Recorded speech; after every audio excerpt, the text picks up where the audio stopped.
দেশের বিভিন্ন স্থানে সভা সমাবেশ, মানববন্ধন সহ নানা ঘটনার আরো খবর থাকছে লামিয়া তানজিন মাহমুদের রিপোর্টে। গণঅভ্যুত্থানে এবং বিএনপির শহীদ পরিবারের মাঝে বিএনপির ভারপ্রাপ্ত চেয়ারম্যান তারেক রহমানের পক্ষ থেকে ঈদ উপহার পৌঁছে দেওয়া হয়েছে।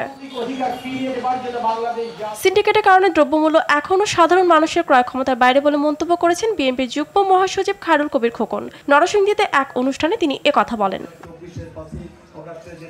যারা ৭১কে অস্বীকার করে তাদের বাংলাদেশে ভোট চাওয়ার এবং ভোটে দাঁড়ানোর কোনো অধিকার নেই বলে মন্তব্য করেছেন বিএনপির ভাইস চেয়ারম্যান বরকতুল্লাহ বুলু। নোয়াখালী বেগমগঞ্জে এক অনুষ্ঠানে তিনি একথা বলেন।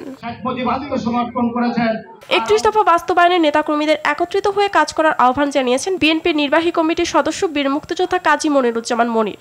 নারায়ণগঞ্জের রূপগঞ্জে তারা পৌরসভা বিএনপির আয়োজিত এক অনুষ্ঠানে তিনি একথা বলেন। পবিত্র ঈদ উল ফিতর উপলক্ষে টঙ্গীতে সুবিধা বঞ্চিত মানুষের মাঝে আলোর মিছিল শিক্ষা পরিবারের পক্ষ থেকে ঈদ উপহার দেওয়া হয়েছে। ঈদ যাত্রা নির্বিঘ্ন করতে মেহেরপুর কুষ্টিয়া সড়ক ও মেহেরপুর চুয়াডাঙ্গা সড়কে চেকপোস্ট বসিয়েছে যৌথ বাহিনী। ভারতে পাচারের সময় এক যুবকের কাছ থেকে ১৬টি স্বর্ণের বার ও ১৪টি স্বর্ণের ছোট টুকরো জব্দ করেছে বিজেপি, যার আনুমানিক মূল্য ৪ কোটি টাকা। রাষ্ট্রীয় প্রতিষ্ঠানগুলোতে স্বৈরাচারের দোসর ও ষড়যন্ত্রকারীরা এখনো বসে আছে বলে মন্তব্য করেছেন বিএনপির কেন্দ্রীয় নির্বাহী কমিটির সদস্য অ্যাডভোকেট শেখ ওয়াহিদুজ্জামান টিপু। বাগেরহাটের এক অনুষ্ঠানে তিনি একথা বলেন।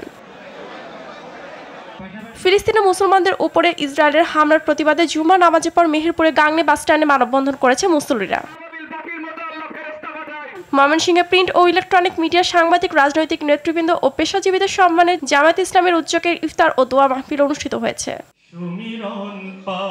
ঝিনাইদহে বিনোদপুর গ্রামে অজ্ঞান পার্টির খপ্পরে পড়ে ২ পরিবারের ৬ সদস্য অসুস্থ হয়ে হাসপাতালে ভর্তি হয়েছেন।